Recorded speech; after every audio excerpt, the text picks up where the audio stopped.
Hi guys, my name is Alicia. I'm your virtual host created by the Harvard Data Entrepreneurship Club. I'm going to talk about fun research about simulating natural selection. So, which eye will survive? Our question is, on the premise of limited food, will the faster eye or the bigger eye live longer?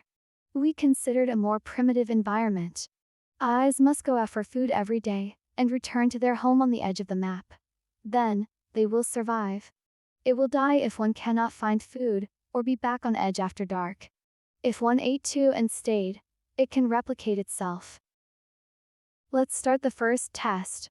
Without genetic mutation, we can see that the population begins to decline after the number of eyes reaches 100. Because after the number comes to 95, eyes have to rob each other for food. After having turned on the speed mutation, the speed of the newly born eye may be faster or slower randomly, and such a capability can be inherited. Its cost is double energy consumption if a faster one spends half the time to reach its destination. Let's start the test. Each begins with the most balanced green eye.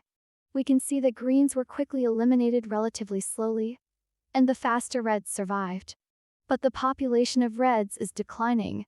Because the competition was more intense, they often found and ran for the same food. We turned on the size mutation. When an eye is 20% larger than others, it can swallow the mini one. But this capability consumes explosive energy, and the faster mini eye can escape. We also added sensing genes.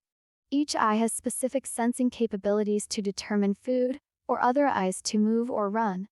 Different sensing capabilities require different energy consumption. Let's start the final test.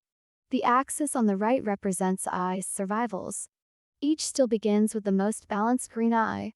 We found that the surviving eyes were nearly twice as fast on average as the beginner, and were generally 1.5 times large in size. Faster eyes have higher perception capabilities than bigger eyes. We reduced the food to 10, and found that they died quickly. We reset the food to 100, but reduced it by 2 every day until the food count is down to 10. We can see that surviving eyes were only half as big, and their perception capabilities have evolved to the limit of the race.